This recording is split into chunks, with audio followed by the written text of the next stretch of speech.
¿Se ve bien? ¿Me escuchan? Te vemos y te escuchamos.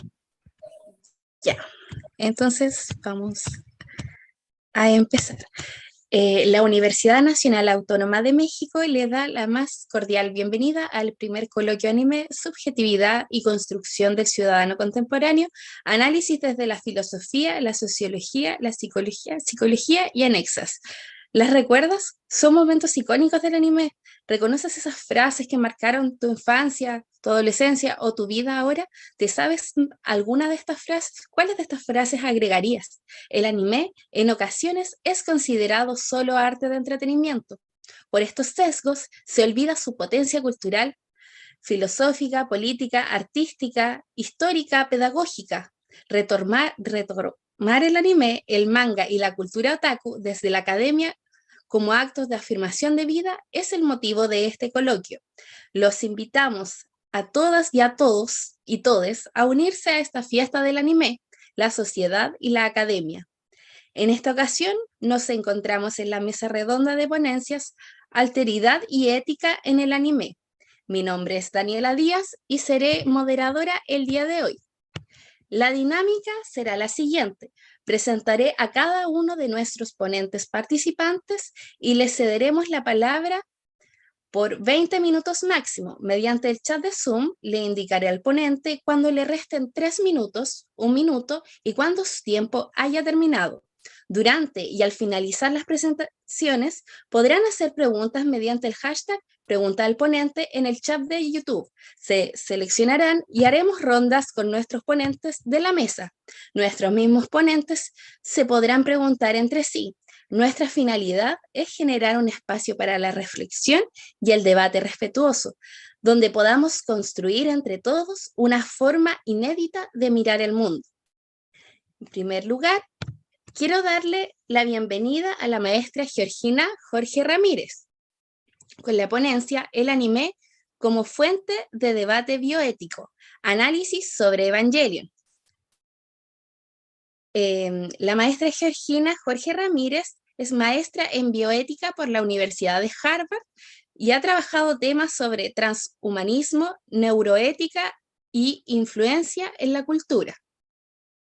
Presentamos también a Fátima de Jesús Rodríguez Ramírez con la ponencia Análisis del concepto heideggeriano de cuaternidad mediante el manga de horror Uzumaki. Fátima de Jesús Rodríguez Ramírez estudió en la FES Acatlán la licenciatura en filosofía. En este momento le interesa la hermenéutica y la filosofía práctica. En algún futuro le gustaría vincular ambos intereses para realizar una comprensión del otro y de sí misma para llegar así a un conocimiento y cuidado anímico. Por esta motivación está en el seminario llamado Café Filosófico. Damos la bienvenida también a Lourdes Lisbeth Ramírez Jacobo, con la ponencia Un acercamiento hermenéutico a la idea de la justicia en Death Note. Lourdes Lisbeth Ramírez Jacobo, egresada de la Facultad de Filosofía por la Universidad Autónoma de Querétaro, actualmente está escribiendo la tesis relacionada con el tema de la ponencia para la obtención de su título. Además, se encuentra colaborando en la organización del Encuentro Nacional de Estudiantes de Filosofía. Les damos la bienvenida a las ponencias y comenzamos con la maestra Georgina Jorge Ramírez. Hola, buenas tardes, ¿sí me escuchan? Bueno. Sí, muy bien. Perfecto. Bueno, entonces, mi principal objetivo con este trabajo es, primero que nada, demostrar un poco la relación que existe, obviamente, entre el anime y lo que estudié, que es la bioética. Y lo primero que se me pregunta o que se me dice es, pues, ¿qué es la bioética? ¿No? O sea, siempre es como esta pregunta, usualmente es la que más salta a la luz cuando hablo de que soy bioeticista. Y pues básicamente, o a grosso modo, la bioética es la rama de la ética aplicada que busca si no bien la conciliación, pero por lo menos dar explicación a los dilemas éticos en torno a la vida y del ser humano en su medio. Esta definición, pues, la dieron dos filósofos, bueno, no son filósofos, pero se convirtieron después también en filósofos médicos, filósofos biomédicos, Busham and Childress, y bueno, pues ellos pusieron este primer acercamiento. Con base en ello, pues muchas personas o mucha gente pone en entredicho pues que la bioética simplemente pues, es una rama de la ética aplicada, pero solamente hacia la medicina o hacia el derecho. Y realmente no, realmente por definición, pues la bioética es transdisciplina. En este caso, pues se relaciona con la psicología, con la filosofía, con la política, con la hermenéutica, con muchas ramas. Y bueno, mi principal interés, ¿no? En este caso, pues es Evangelion. Realmente es un anime que a mí me gusta mucho desde que yo era una niña, soy muy fan, y decidí hacer un análisis en torno al personaje de Shinji Ikari.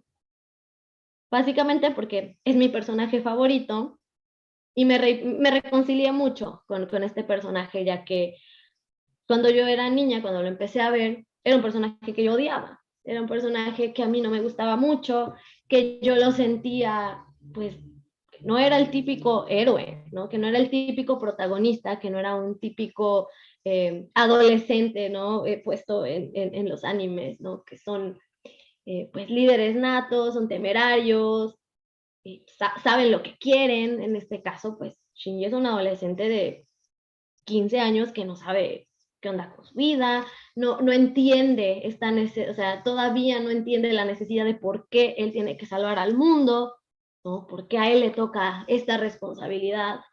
Y entonces el dilema bioético es entre su autonomía como persona, como ser humano, como adolescente, con libre albedrío, y el deber ser, ¿no? La responsabilidad que se le pone enfrente.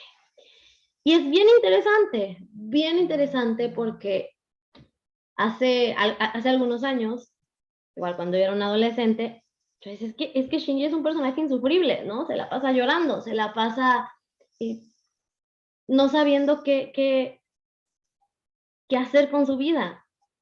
Y es hasta que uno crece, o por lo menos a mí me pasó, que me sentí identificada, que fue un parteaguas en mi donde dije, oye, creo que este personaje lo que trata de buscar es darnos un lado humano sobre que no todos los protagonistas tienen que ser, o no todos los héroes tienen que ser temerarios, no todos tienen que ser unos líderes natos y que no todas sus decisiones son basadas siempre en el bien colectivo, ¿no? En este caso, pues, si bien tiene una cuestión de vamos a salvar al mundo, pero pues también hay una cuestión ahí, un cuestionamiento interno de realmente lo que estoy haciendo es lo correcto. Y ahí está el dilema moral, ahí está un dilema pues bastante interesante. Además, pues en tanto la bioética pues como disciplina, pues, también tiene una relación pues natural y orgánica, ¿no? Vamos a decirlo así, ¿no? Es un escenario postapocalíptico, en donde la moral pública se basa en un objetivo, ¿no? Cuidar a los seres humanos, ¿no? Que han sobrevivido al segundo impacto, ¿no? Este es como el core, ¿no? Vamos a proteger lo que queda de la civilización humana, ¿no? Y entonces hay una relación, ¿no? Y una conjunción máquina-humano, ¿no? Que son pues los principios del género meca y pues los preceptos bioéticos de la autonomía, la idea de la beneficencia como la protección, y busca digamos, una visión utilitaria del bien, ¿no? Basándose en el deber y las obligaciones. Sin embargo, podemos observar que en Shinji esto a veces pues, no es tan cierto, ¿no? Vamos a decirlo así, a veces esto se antepone. Vemos a un personaje incluso deprimido, sin una figura paterna, o con esta relación de padre, donde pues el padre no sabe ser padre, y entonces existe una guerra pues de ideas, ¿no? Donde su única figura de autoridad, la única figura de autoridad cercana que tiene es Misato, y digamos que tampoco es un ejemplo de un adulto enteramente funcional, como conocemos a los adultos funcionales. Yo recuerdo que como anécdota, igual, cuando yo estaba más joven, yo decía, es que Misato tiene 26, 27 años y se comporta como una niña, o sea, se comporta como yo ahorita me comportaría siendo un adolescente. Y a lo largo del tiempo crezco, la veo ya convertida yo en un adulto, más o menos funcional, a veces no tanto, y me topo con que, oh, tengo las mismas actitudes o tengo actitudes muy cercanas a las que Misato tiene ahorita, a la edad que ella tiene. Y es muy curioso, porque entonces se nos muestra la otra cara, ¿no? De la personalidad humana y del desarrollo de los personajes, ¿no? Estos personajes son un poco más humanos, un poco más, no son tan lineales, ¿no? El desarrollo no es como vamos a llegar de un punto A un punto B, en donde el protagonista tiene una revelación y se vuelve el salvador. Pues aquí no lo vemos como tal, o sea, no es no es tan consciente, ¿no? Y entonces ahí es en donde la bioética tiene pues, su core, ¿no? Nos encontramos, como lo mencioné, con una personalidad marcada por la confusión, la depresión y el constante conflicto entre lo que es correcto y lo que tiene que hacer, ¿no? Y además de que no está en la narrativa de un héroe convencional, como lo menciona, por ejemplo, Joseph Campbell, ¿no? Entonces, trata este personaje, por lo menos así como yo lo veo, y será porque es mi personaje favorito y tengo tal vez un sesgo, esa es mi aproximación, que tal vez es un sesgo mío, ¿no? En donde trata de protegerse y tiene dudas sobre la idea de lo que es justo y lo que es el bien común, ¿no? Como esta regla de oro, ¿no? El bien común, como qué es la protección en este escenario postapocalíptico, en donde obviamente hay muchísima desesperanza, en donde hay mucha incertidumbre y en donde claramente él pues un tripulante de un EVA, pues tiene que hacerlo, ¿no? Recordamos mucho esta imagen de súbete al maldito EVA, ¿no? Shinji, súbete al maldito EVA, ¿no? En esta cuestión de duda, de no saber. Y creo que muchas veces, pues las personas estamos en ese punto también, ¿no? En donde no sabemos cómo tomar estas riendas. Lo veo como una perfecta analogía con la vida, ¿no? Con la toma de responsabilidad y o sea, con asumir, digamos, de las responsabilidades, cuando realmente no estamos seguros si realmente esto nos va a llevar a un buen camino como individuos o como sociedad, ¿no? Estos efectos colaterales que se tienen constantemente entre las decisiones que toman pues tripulantes de un EVA, que además son adolescentes, ¿no? Que otra vez esta cuestión de adolescentes tripulando EVAs, salvando al mundo, esta idea del joven héroe, que obviamente es precioso, a mí me encanta, pero definitivamente tiene una cuestión ahí, pues, de glorificar entre muchas cosas, pues la juventud, y de un poco el que las personas podemos tomar decisiones pues, más jóvenes. Digo, en términos un poco más del desarrollo de las decisiones morales, pues de Kohlberg, ¿no? Hay una cuestión ahí de que muchas veces a esa edad, ¿no? Uno es adolescente, pues las decisiones morales se toman en base o con base en, perdón, en una autoridad. Y en este caso, vemos que hay una autoridad un poco mutilada, vemos que hay una autoridad donde, digamos que la figura de los adultos está un poco desdibujada y en donde los chicos, los adolescentes tienen que tomar estas riendas y sobre todo el protagonista, ¿no? Y es ahí en donde se pone pues el debate, ¿no? Si realmente es un personaje pues tan odiado, ¿no? En mi caso, yo lo odiaba bastante cuando era joven.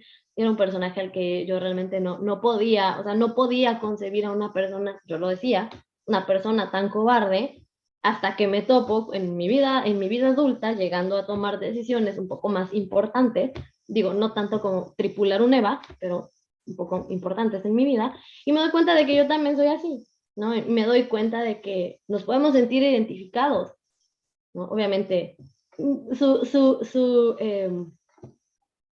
pues, el trecho está ahí, ¿no? No es lo mismo salvar al mundo que pues, no sé, aplicar una maestría o decidir qué refrigerador vas a comprar y te vas a endeudar por los siguientes 5 años. Evidentemente no es así, pero en estas decisiones siempre hay ciertas cuestiones donde se titubea, ¿no? Y yo me quedo, básicamente ya para ir cerrando, ¿no? Pues con una cuestión que a mí particularmente eh, me gusta mucho de esta obra, ¿no? Porque, digo, no solamente es como el epítome, ¿no? Del género mecha, tal vez Evangelion, Gundam Wing pueden ser como que los grandes referentes, sino que también pues hay otros temas que pues, tocan de una manera no tan superficial como a mí me gustaría admitir, pero por ejemplo la clonación en seres humanos, ¿no? La disposición de adolescentes, ¿no? Ser los únicos capaces de tripular los EVAs, ¿no? Se busca un equilibrio entre la vida privada de los protagonistas y sus deberes, ¿no? La preocupación de Shinji por ser un héroe reemplazable y la constante lucha con los ángeles, ¿no? La búsqueda de una figura materna o paterna, cercana, ¿no? Y muchas personas nos podemos sentir bueno, ¿no? Pues identificados en este punto, y a veces, en este caso, justificar las actitudes de duda y crisis de identidad a lo largo pues, de la obra, ¿no? Que Shinji tiene. Entonces, pues, básicamente la bioética como fuente de análisis en un anime que tiene que ver con tecnología, pues creo que es bastante pertinente y creo que es bastante natural, ¿no? Pero a la vez los rasgos psicológicos pues también están ahí presentes. Y pues nada, por mi parte es todo y pues muchas gracias.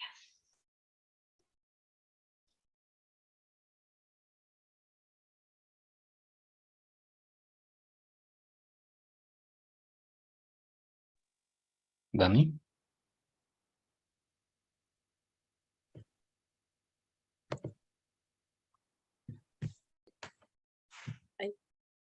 Se, se me layó el sistema.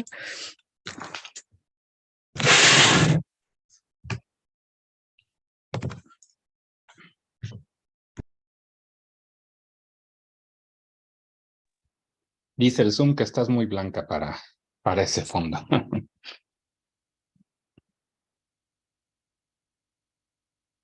A ver, ahí está, dice Dani que a ver, si quieres puedes hablar sin la pantalla.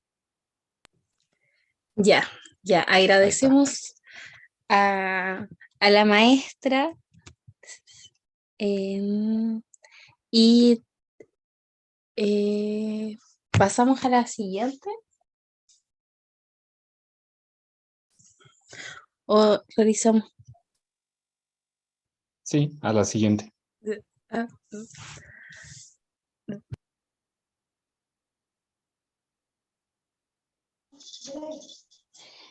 Hola, buenas noches, auditorio. En este momento a mí me toca exponer o más que nada hablarles sobre algo que para mí esencialmente es muy importante, la filosofía. En este caso, la filosofía pues contemporánea, y pues básicamente en el filósofo Martin Heidegger.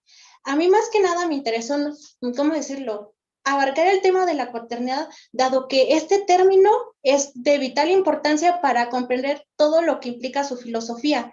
Cuando hablamos de cuaternidad o cuando él refiere a cuaternidad, de alguna manera parece sencillo entender que esta cuaternidad refiere a una unión entre lo que es lo divino, lo mortal, el cielo y la tierra, pero cuando empiezas a rastrear más esta unidad resulta ser muy compleja, en tanto que cuando se refiere a lo mortal implica que nosotros los seres humanos tengamos que hacer una reflexión sobre nuestro ser en el mundo. Este ser en el mundo implica el ser para la muerte, o sea, nosotros los seres humanos, el hombre común, es aquella persona que muere, pero dentro de esta mortandad, si lo vemos así, hay algo todavía más significativo. En este sentido, supongamos que aquí está el hombre. Entonces, el hombre, según las palabras de Heidegger, para poder comprender lo que es la cuaternidad, refiere a que el hombre está sobre la tierra, pero sobre la tierra quiere decir que algo en la tierra está subyacente y a su vez este hombre está ante el cielo, o sea, hay algo más allá de él. Y curiosamente el hombre es el vínculo para poder llegar a esta cuaternidad, en tanto que como ser para la muerte puede sustraer lo que está en lo subyacente para traerlo hacia arriba y de alguna manera retrotraerlo o reflexionarlo, mejor dicho. En este sentido, cuando Heidegger refiere a lo que es la reflexión, no refiere a algo así como un pensamiento meramente reflexivo, como de yo pensé esto y ya me lo quedo, sino que este movimiento de reflexión es un volverse hacia adentro y transformarse, dar cabida a un nuevo ser. Y este fenómeno más que nada me resulta muy plausible de ver en lo que es el manga Uzumaki. En Uzumaki, pues, ¿qué es lo que tenemos? Tenemos la historia en un preámbulo de Shuichi Saito. Es un joven estudiante que pues vive en el pueblo de Kurosu. En este pueblo resulta ser que poco a poco empieza a sobresalir aquellos fenómenos que podríamos considerarlos como extraños.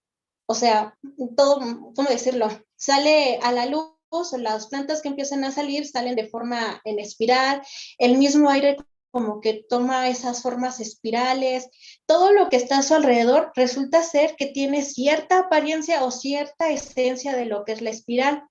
Él se percata de este mismo asunto y siempre le comenta a su novia Kirie que qué es lo que está pasando, o sea, le dice, este pueblo está albergado de lo que es la espiral, pero resulta ser que poco a poco vamos viendo que esta espiral está trastocando tanto este pueblo que hay un punto que en el final del manga todos se unen a lo que podría considerarse o Heidegger podría considerar como la espiralidad, en tanto que se cumplen, digamos que los lineamientos para considerar que todo lo que pasa en esta historia va aunado o va, ¿cómo decirlo? Va pensando en lo que Heidegger describe como cuaternidad, pero antes de poder explicar más a grosso modo, o mejor dicho, antes de poder explicar qué se entiende por cuaternidad, Heidegger hace una extraña y muy curiosa distinción en lo que él comenta es lo que es habitar o las diferencias entre el habitar y el construir. Para el habitar y el construir, hace dos distinciones, una en un sentido originario y otra en un sentido pues más práctico, más nuestro, más de seres humanos. En el origen práctico, lo que es habitar en su idioma natal, o sea, el alemán, el habitar tiene término en el bauen y el construir significa wan.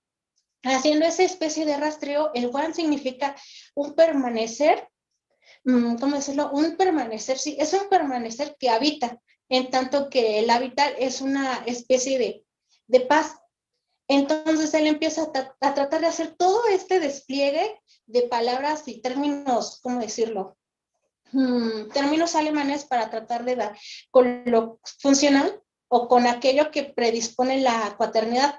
Aquí en Uzumaki, pues también lo vemos y en este sentido, en el trabajo que yo propongo, o proponía, mejor dicho, es una división de Uzumaki entre sentidos. Una que tiende hacia lo que es una locura, otra hacia lo que es una destrucción y por último una metamorfosis. Y para esto voy a tratar de explicar un poquito lo que hice en mi introducción. Explicar el fenómeno heideggeriano parece una tarea de difícil concreción, dado que su retórica suele ser oscura y poco aprensible al entendimiento. Por ello vemos en redes sociales memes que exponen sarcásticamente su tendencia a dejar respuestas a medias. Pero si recurrimos a la capacidad imaginativa del otro, será posible reflexionar o aprender algo de su filosofar.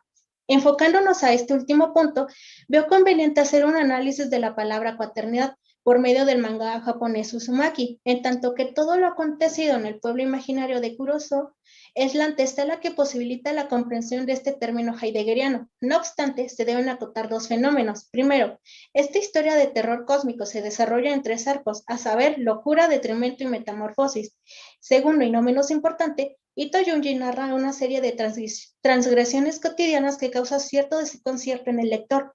No obstante, para los habitantes del pueblo, estas situaciones no parecen serles desconocidos porque ellos, en términos heideggerianos, son la viva significación del ser hombre, son el ser para la muerte, en tanto que la muerte es aquella que toca a los mortales en su esencia y de este modo los coloca en el camino hacia el otro lado de la vida. La vida tiene por esencia la naturaleza y por tanto en la totalidad de la pura percepción.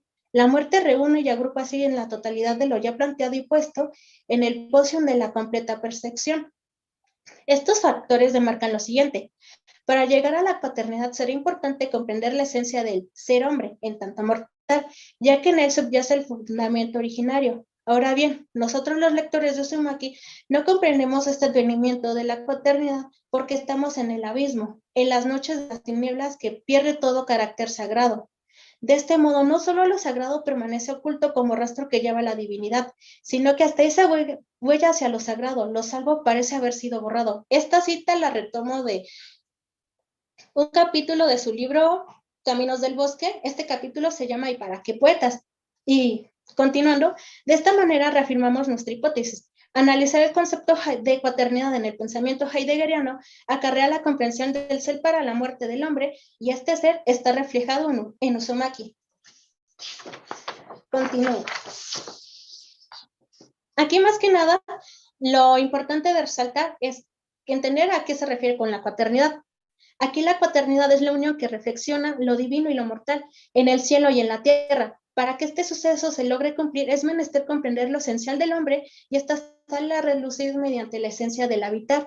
En alemán sería Bauen. El habitar que nosotros conocemos es aquel que procede a la construcción, que precede a la construcción. Es decir, para habitar una casa requiero de un lugar libre donde construir aquel lugar.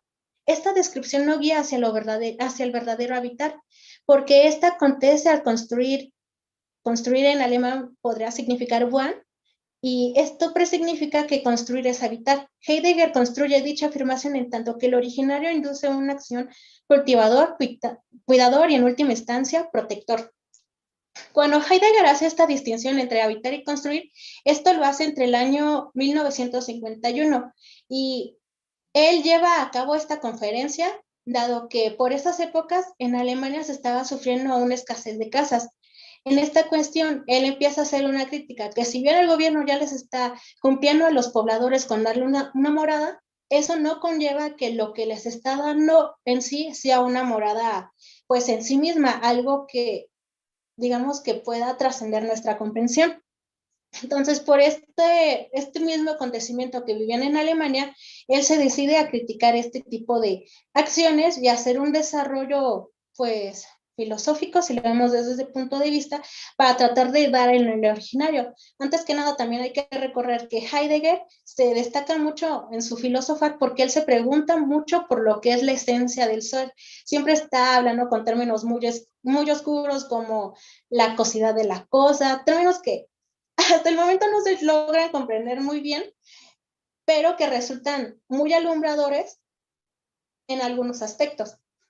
Bueno, retomando, justo en este habitar originario se expresa lo mortal sobre la tierra. La mortandad del hombre aparece mediante la reflexión de su ser. El hombre es el ser para la muerte en tanto que muerte, dando paso a la transfiguración de su ser en tanto que es el ser hombre.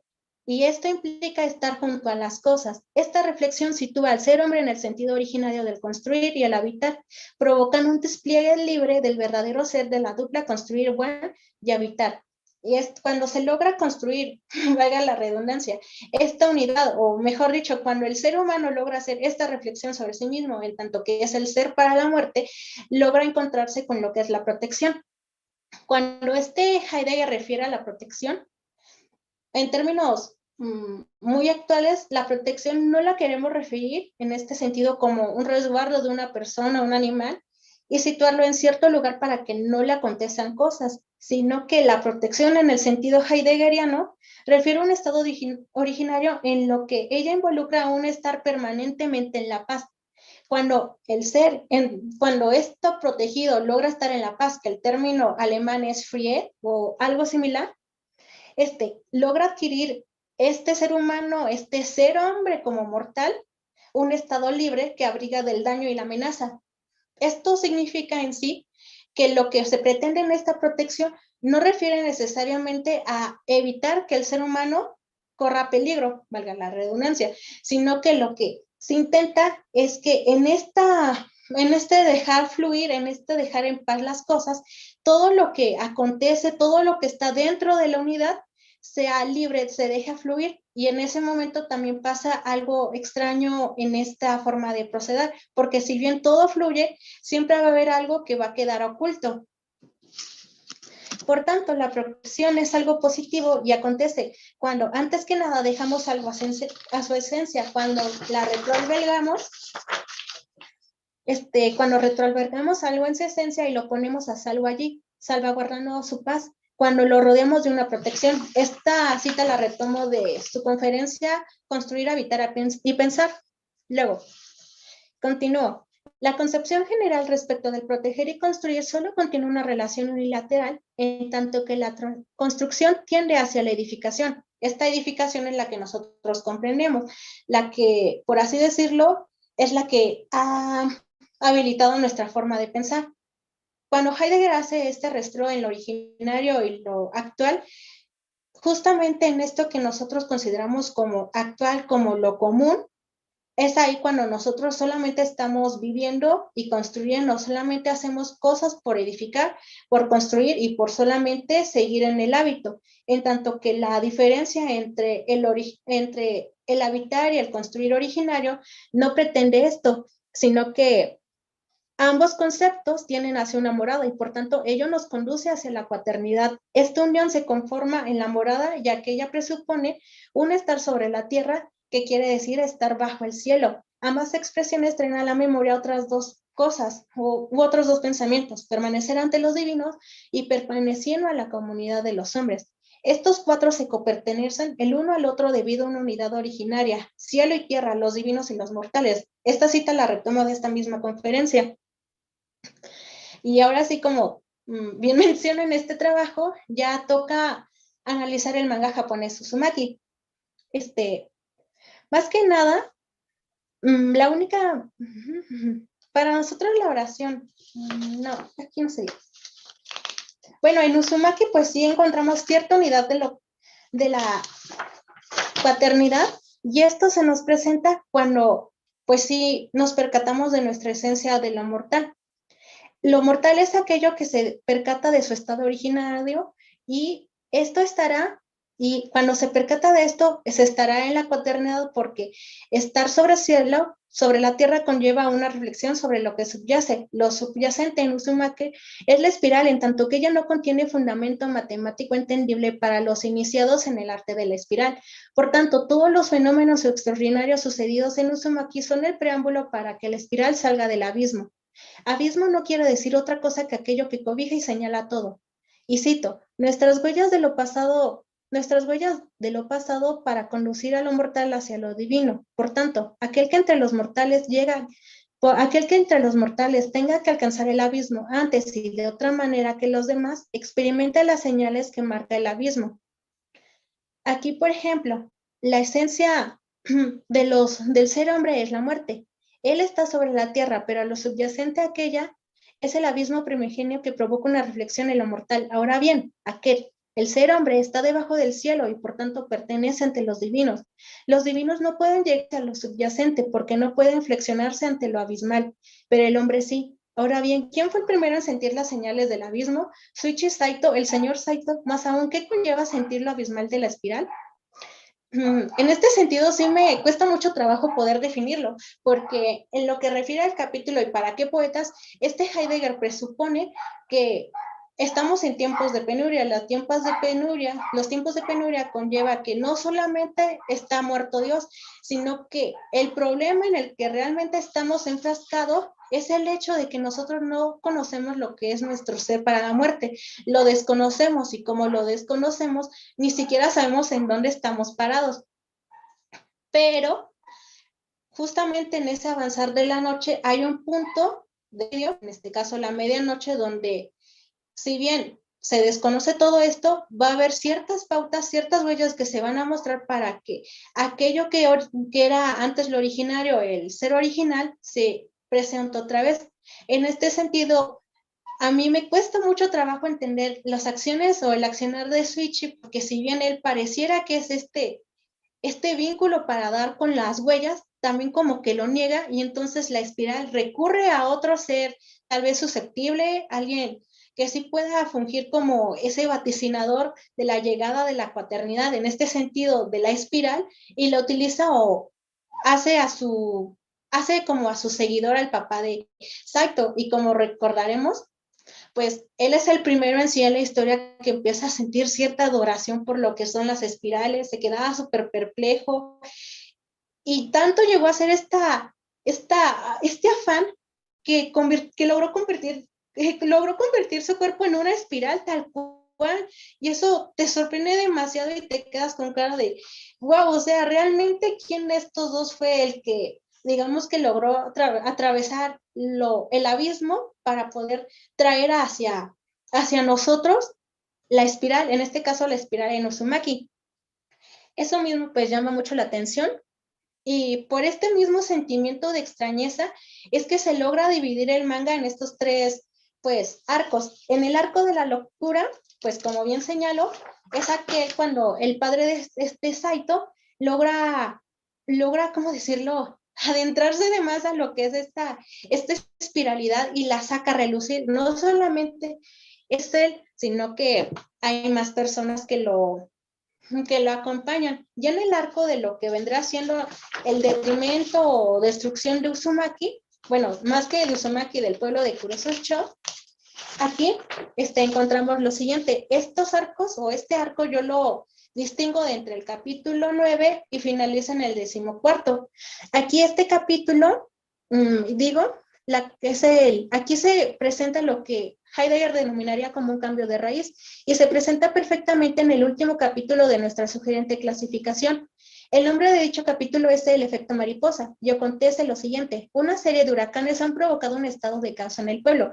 No obstante, esta destrucción no es producto de estos fenómenos naturales, sino que la espiral ha permeado tanto en el pueblo y maneja a su antojo el espacio-tiempo. Tal es su poder que los externos al pueblo, como si estuvieran a punto de entrar al infierno de la Divina Comedia, una vez adentro ya no pueden salir. Y esto lo vemos. O sea, no pueden, entran, salen, todo está súper destruido, no saben qué está pasando aquí, pero la gente de adentro no parece sacada de onda sobre lo que está pasando, o sea, ni siquiera se ven asombrados, consternados, nada de esto. Es como si ya presintieran dentro de su interior que algo está más a futuro y pues por eso no los moviera tanto. Y ya por último, cuadro arco, tenemos lo que es la metamorfosis en la espiral. Esta pues ya sucede desde el capítulo 15 hasta el último. Aquí pues ya la metamorfosis es el punto de no retorno en el pueblo. Esta última fase abarca los capítulos 15 al 19. En ella, tanto las casas como los moradores y el pueblo se transforman en una especie de oruga humana, y una vez que todos se vuelven uno, bajan hacia el epicentro de todos los fenómenos inenarrables para nosotros, el lago Libélula. Pero antes de que seamos testigos de esta unión, se debe considerar lo siguiente. Por medio de Shuichi se entiende cómo funciona la espiral, a saber, la gente poco a poco se sumirá en un estupor que los fundirá en su ser y hará todo lo que esté en sus manos para no dejarlos escapar y abrirse paso hacia lo cuaternario. Cuando se logra esta unión, pasa algo sumamente increíble, que es básicamente todos ya se unen en la unidad, ya todos, digamos que se cumplieron estas condiciones de del cielo, la tierra, lo divino y lo mortal, y cuando esto sucede, toda la espiral vuelve a salir hacia arriba, se vuelve a instalar como si nunca hubiera pasado nada, y como bien comenta Kirie, casi al finalizar el manga. No sabemos hasta qué momento vuelva a ocurrir todo esto, pero se sabe que en algún momento esta misma espiral volverá a albergarlos a todos y así se volverá a cumplir este estado de cuaternidad. Y hasta aquí sería todo. Muchas gracias por su atención y gracias.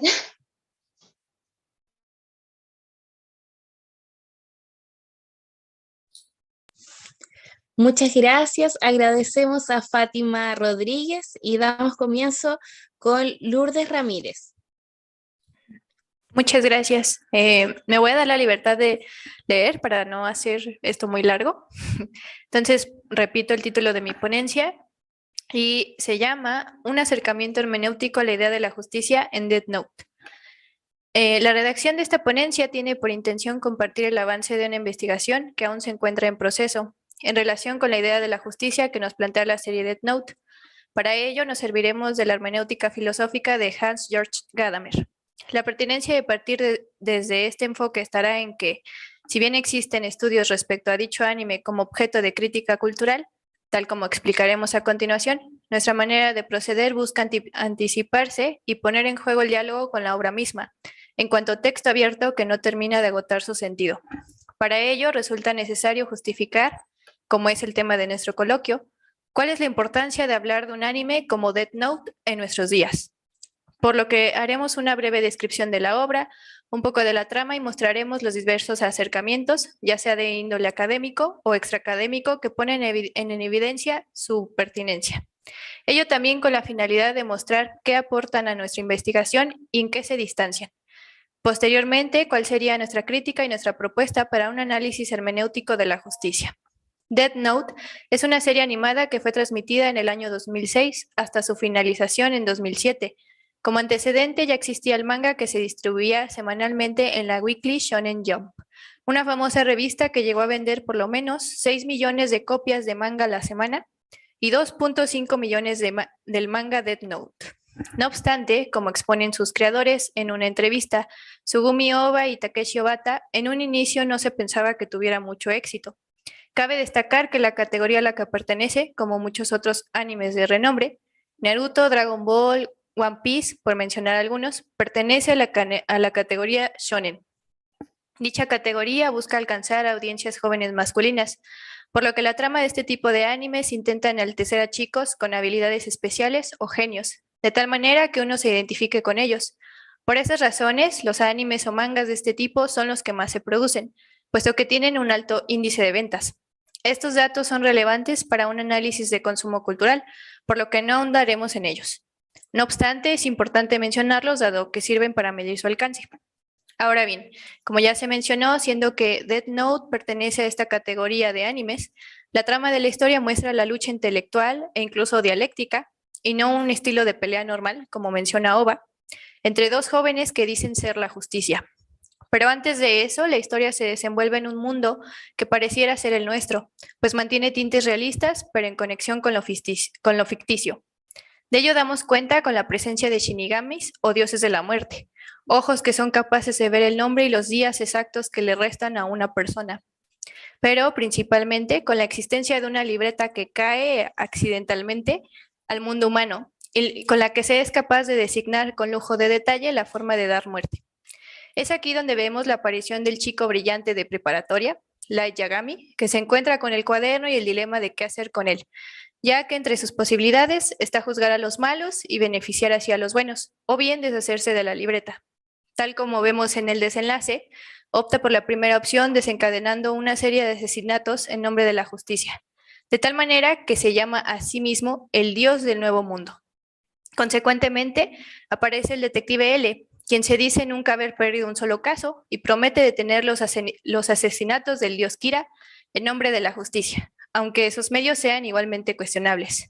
Hasta aquí es posible seguir la discusión e inmediatamente preguntarse, ¿Y qué harías tú si tuvieras el cuaderno en tu poder? ¿Crees que Kira es realmente justo? Parece fácil dirigir la problemática de manera dualista, afirmando que es injusto o es justo. De aquí que el tratamiento de la justicia en la serie sea de interés de estudio de muchas áreas: comunicación, semiótica y lingüística, psicología, arte, filosofía, por mencionar algunas, ya que sigue siendo polémico y plantea muchas interrogantes la manera en que se conforma dicho concepto de justicia en estos personajes. Siendo abundantes los esfuerzos que se han realizado, hemos de sintetizarlos. Desde la comunicación existen trabajos que se interesan en analizar el perfil psicológico-conductual de los personajes en la serie Death Note y Los Caballeros del Zodiaco. Es decir, cuáles son sus motivaciones, intenciones, virtudes, defectos que conforman su idea de la justicia y que pueden empatar con las teorías de la justicia existentes, en especial la de John Rawls. Para ello, parten de la consideración de la potencialidad que tiene el anime en cuanto a producto artístico y cultural y la influencia que ejerce en los espectadores que crecieron viendo la televisión. En la misma línea, también se ha buscado analizar Death Note, One Piece, Full Metal Alchemist, Code Geass y Gray Man a partir de la influencia que ejerce la cultura y la cosmovisión japonesa en la representación de la justicia que se teje en la trama. Según este abordaje, dicha cosmovisión repercute en los ideales de justicia que tienen los personajes. Por otro lado, uno de los trabajos investigativos que resulta sugerente es el que realiza Herrera y otros en La percepción de la justicia, análisis narrativo de la serie televisiva Death Note. La pregunta inicial de la que parte esta investigación es, y abro cita, ¿hay justicia dentro de Death Note? Cierro cita. Desde este punto de vista, la idea de la justicia habría que tomarse como un valor moral, esto es, como una virtud que hace al hombre bueno. Para respaldar dicha aserción, toman como referencia al filósofo Joseph Pieper, que hace una lectura de enfoque ético y moral de la justicia en Tomás de Aquino. Se afirma, en consecuencia, que el hombre bueno tendría que ser justo. Así, la justicia sería un bien o valor supremo que se busca alcanzar y que, no obstante, no se alcanza en tanto que recae en la falta de objetividad de parte de cada personaje y se vuelve un concepto subjetivo y moldeable a las condiciones sociales y a los intereses personales de cada uno. Como respuesta a lo anterior, Sosa escribe en Discurso y Anime una propuesta para el abordaje de los anime studies, mediante el análisis de discurso que, abro cita, la mayoría de los trabajos se limitan a retomar algún que otro concepto o cita para justificar la propia investigación, más que intentar elaborar uniones teóricas o métodos de abordaje para problemáticas concretas dentro de la disciplina. Cierro cita. Dicho esto, la propuesta de este autor es que a partir de un análisis semiolingüístico, con la intención de dar cuenta de nuevas perspectivas sobre el anime y la cultura japonesa, así como estudiar dicho fenómeno desde lo transdisciplinar, comprender cómo operan las diversas construcciones de sentido y los medios recurrentes que se involucran en la producción japonesa, ya que existe una serie de contratos comunicativos que se establecen en los films y animes, por lo que hacer un análisis de estos posee un grado de dificultad mayor, ya que en ellos opera no solo el lenguaje que se enuncia, sino aquel que se puede captar a través de expresiones, viñetas, sonidos, etc. Esta forma de abordaje a partir de los elementos existentes en la producción japonesa, como partes importantes que integran el discurso en el anime, también es retomado por otros trabajos que enfatizan los simbolismos propios a los que recurre Death Note a la hora de dar un mensaje. En El simulacro y la ley, el anime Death Note a través de la mirada de Pierre Klosowski, y en Acercamiento al simbolismo en Death Note, se alude al simbolismo de carga religiosa y cristiana que hay dentro de la serie y que se relaciona con el discurso de conciencia moral que se intenta transmitir. Por mencionar algunos, vemos a Light como si representara a un pastor entre las ovejas, como un dios o como un Cristo que se sacrifica por el bien de la humanidad. En los temas de apertura es recurrente ver a Light volar sobre las alturas, el uso de la manzana como recurso que trae a la perdición, la presencia de cruces y la alusión a obras de arte como La Piedad y la creación de Miguel Ángel. La libreta sería el simbolismo más importante, puesto que representaría la pérdida del sujeto moral que responde por sus acciones y, en su lugar, relega su autoridad a la libreta. La libreta se asemejaría a la Biblia, como aquella que dicta los designios y la palabra de Dios en cuanto ley. Finalmente, se retoma el concepto de poder en Michel Foucault para ver cómo opera al interior de la serie. La ley sirve, siguiendo esta lectura, para instaurar la violencia y el poder, y el poder, por su parte, como aquel que se ejerce y se justifica a través de una serie de prácticas, instituciones y discursos que lo legitiman. Todo ello con el fin de establecer una sociedad del control. La ley y el poder son formas de coacción. Así se ejemplifica tanto en los personajes de Light o Kira y L. Light es invisibilizado no por una cuestión ética o moral, sino porque no comparte el discurso del Estado y por tanto no puede ser controlado. En su lugar, rompe con el contrato social y muestra las contradicciones que imperan en la ley, puesto que tiene que hacer el mal para hacerla valer. Light representa asimismo el malestar de la cultura, ya que las leyes e instituciones no garantizan la seguridad ni la justicia, por lo que la gran mayoría estaría de acuerdo, aunque no lo haga expresamente, con que se asesinen a los malvados y con ello disminuye la criminalidad. Es el consumo de estos constructos culturales lo que permite sublimar las pulsiones negativas a través de estos personajes. L, por su parte, que se supone representa la ley, también comete asesinatos con el fin de comprender el funcionamiento de la libreta y, sin embargo, no es castigado en los mismos términos. Fernández concluye diciendo que es el mismo poder que asegura el bienestar el que sirve como dispositivo de vigilancia. Ahora bien, si bien es innegable el aporte de este conjunto de trabajos, en tanto que hacen visible cómo el fenómeno del anime, en este caso Death Note, es un producto que impacta en las audiencias y cómo sus detalles de producción comunican determinados mensajes que pueden ser valorados por la cultura occidental, la tarea que nosotros nos proponemos a partir de la hermenéutica filosófica tiene por intención desconfiar de todo sentido inmediato que pueda ser atribuido de cara a la concepción de la justicia en este anime, por lo que no es nuestra intención hacer ninguna aserción definitoria. En razón de que, según pensamos a partir de Gadamer, Abrosita, la experiencia de la obra de arte supera por principio siempre cualquier horizonte subjetivo de interpretación, tanto el del artista como el de su receptor. Cierro cita. Nuestra forma de abordar el fenómeno del anime será, valga la redundancia, fenomenológica, pero a su vez ontológica y hermenéutica. De entrada abordaremos el anime como obra de arte y desde esta perspectiva, la hermenéutica intenta, hacer comprensible el fenómeno hermenéutico en todo su alcance, partiendo de la experiencia del arte y de la tradición histórica. Es necesario reconocer en él una experiencia de verdad, que es una forma de filosofar. No es tanto una metodología de las ciencias del espíritu, o en este caso de los anime studies, cuanto el intento de lograr acuerdos sobre lo que son en verdad tales ciencias más allá de su autoconciencia metodológica. Cierro cita.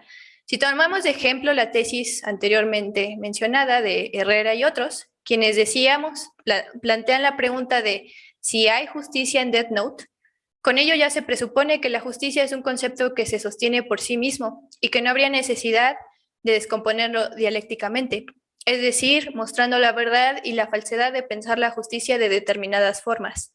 Decir, consecuentemente, que la justicia, abro cita, es la posibilidad real de ser buenos, cierro cita, equivaldría a sostener que un acto bueno puede tomarse por un acto justo.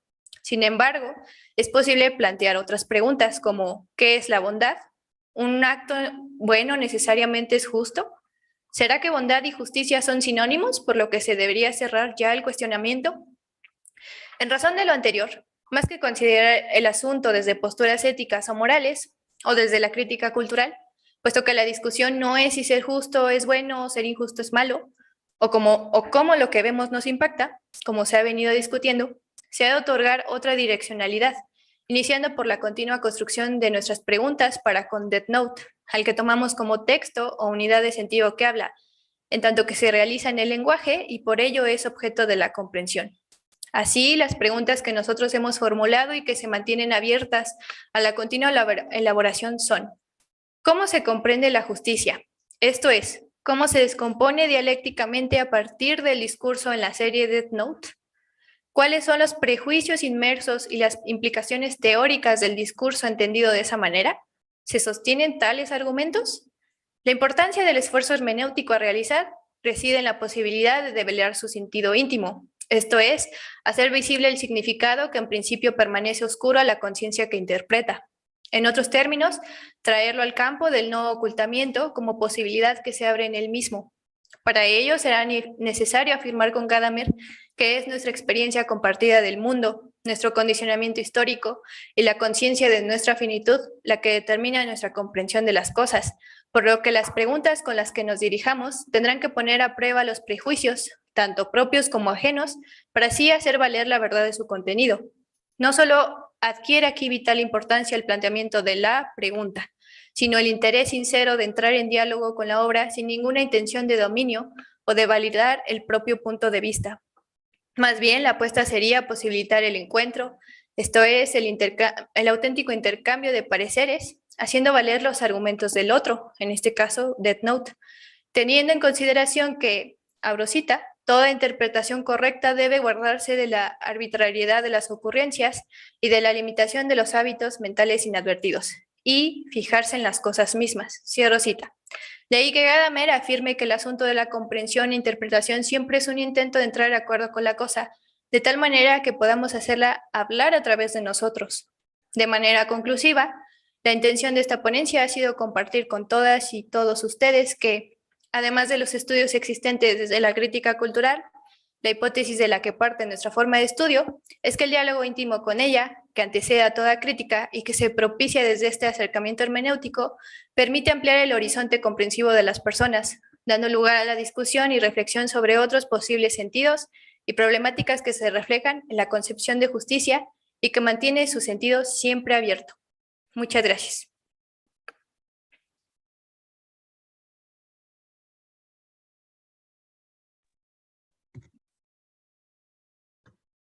Muchas gracias a todas las ponentes que hemos tenido el día de hoy. Ahora pasamos a la ronda de preguntas y respuestas. Recuerden que tenemos un tiempo límite hasta las... Bueno, yo estoy en Chile, entonces en mi país serían las 10:05, pero para ustedes son 2 horas menos, las 8:05. Les diré las preguntas para la maestra Georgina. ¿Shinji cree realmente en la salvación de la humanidad o decide cumplir la función de piloto del EVA 01 solo para obtener el amor y reconocimiento de su padre? Ok, esa pregunta es bastante interesante. Sí me la he hecho en bastantes ocasiones y justamente creo que existe un debate en donde podemos tal vez vislumbrar que Shinji quiere salvar al final de cuentas el mundo, ¿no? Quiere subirse al EVA, pero por otro lado quiere complacer a su padre, entiende que es la única manera que él tiene para poder acercarse a esta figura paterna que la verdad pues, ha sido una figura ausente en su vida y que de cierto modo quiere agradar y no sabe cómo. Pero por el otro lado sí tenemos esta cuestión de hay una responsabilidad y a lo mejor no tanto con él, porque como lo podemos ver en gran parte de la obra, pues es una persona con depresión, con cuestiones internas no resueltas, que hace que posiblemente no tenga, digamos, en su pirámide de prioridades la cuestión de, sí, salvar al mundo, sino que lo tiene que hacer, ¿no? Como una cuestión más de lo que es el duty, ¿no? El deber, la cuestión de la diligencia por la cuestión de que es un trabajo, ¿no? No deja de ser un trabajo a final de cuentas. Pero sí, yo creo que también hay una parte importante donde sí, es más por aceptación.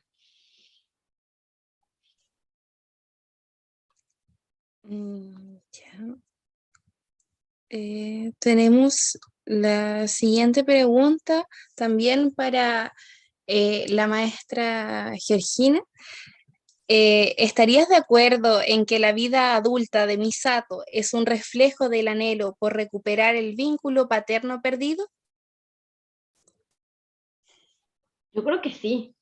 Yo creo que sí. Yo creo que a final de cuentas es una figura importante de autoridad, tanto para Shinji como para Asuka. Y, y en ese sentido, bueno, pues son personas, estos dos personajes son personas pues, carentes de una figura tanto materna como paterna. Y entonces ahí es en donde esta única figura es como vamos a decirlo así, como la salvación, ¿no? Como esta figura de autoridad, ¿no? La que guía, un poco más como una guía, a lo mejor no tanto como una figura paterna, pero sí como una clase de mentora, ¿no? Creo que ese sería como el concepto más adecuado para poder entender, ¿no? Esta relación entre Shinji y Misato.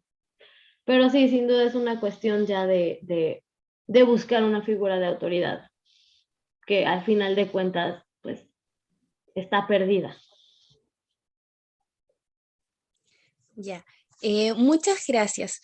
Tenemos una pregunta también para Fátima y la pregunta consiste ¿en qué obra u obras de Heidegger podemos ver el abordaje filosófico de la cuaternidad? Es una muy buena pregunta. Yo, la verdad, sinceramente, solamente estoy pensando en esta obra de Ito Junji y Uzumaki, en tanto que en el seminario de filosofía, bueno, no fue seminario, tuvimos en filosofía el monográfico de Heidegger. Entonces, siempre cuando estábamos viendo a este filósofo, venía, el profesor recargaba mucho este problema de lo que es la reflexión, reflexionarse, o mejor dicho, flexionarse en el interior para poder transformarse. Entonces, siempre que hacía este señalamiento en mi mente, siempre giraba esto de las espirales, todo este sentido extraño, no sé si tal vez llamarlo fenomenológico en este manga, tanto porque en el escrito lo citaba, pero me parece que es muy extraño todo este procedimiento o la lectura de este anime, mejor dicho, no, de este manga, es algo oscura en tanto de que hago una distinción en que nosotros tal vez no podemos comprender todo el proceder de la historia, en tanto que nosotros estamos viviendo en lo que son los tiempos de penurias que bien señala este Heidegger en este escrito. Y en el caso viceverso, este mismo tiempo de penurias que ya está en su finalización recobra más sentido en Uzumaki porque ya todas las personas se prevén y ya consideran que están de alguna manera inmiscuidos en la espiral y de alguna u otra forma están instalados en la espera hacia lo, ¿cómo se llama? Hacia lo cuaternario. De hecho, parte de lo cuaternario también refiere a ciertos, ¿cómo decirlo? Algunas consideraciones para poder decir que el hombre está dentro de la cuaternidad. Por ejemplo, en la cuaternidad hay algo así como una salvación de la tierra, una espera en lo divino, un acogimiento del cielo y también una coordinación, si no me equivoco, que es como la aceptación de la muerte, en tanto que la muerte tiene que llevar hacia un fin. Hasta ahí pues podrás decir algo así, pero algo así como un acercamiento filosófico de Heidegger en otras series de anime o mangas no las consideré, sinceramente.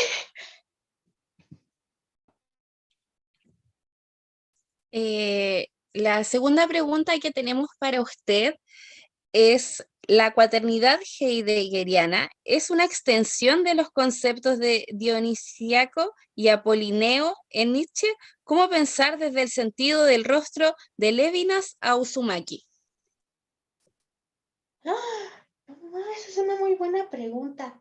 La verdad, no lo consideraría o no lo veía como una especie de extensión, en tanto que Nietzsche, él lo que hace, yo estoy partiendo del hecho es que como a Nietzsche yo lo veo más que nada como sí o el filósofo, pero es aquel que lleva, no, es que sí es una muy buena, porque Nietzsche es un iconoclasta. ¿Eso qué quiere decir? Que él está eliminando todas estas figuras metafísicas para querer fundarse tal vez ya en lo, no sé si sea bien dicho decir que lo ontológico, pero Heidegger también parte de este presupuesto, tal vez no de renunciar a lo que es la metafísica, pero sí hace una crítica de lo que es lo que nosotros comúnmente vemos como lo común para tratar de traer lo originario. Y esto Nietzsche también lo hace. Por ejemplo, en lo que es la genealogía de la moral, él parte del presupuesto de que se debe de buscar que es hace la distinción entre la moral como algo genealógica o algo genético. Entonces empieza a hacer esta especie de distinción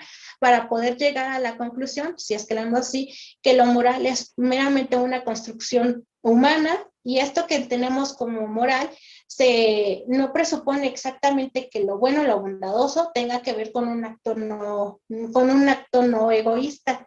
Y en Heidegger se podrá pensar que tal vez sí sea una especie de, ¿cómo decirlo?, de extensión, pero no sabría muy bien cómo argumentar esta pregunta porque es muy buena. Ya, las últimas preguntas las tenemos para Lourdes Lisbeth Ramírez.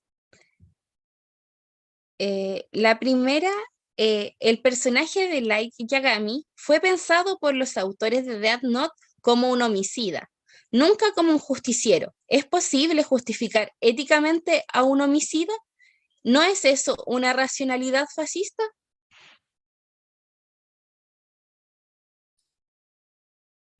Pues, o sea, bueno, el asunto que yo estaba tratando era justamente que me quería deslindar desde ese enfoque ético y moral, justo porque no quería caer como en el dualismo de es o es bueno o o es malo, o porque ese no es el asunto. O sea, la discusión nunca terminaría si la abordáramos de esa manera.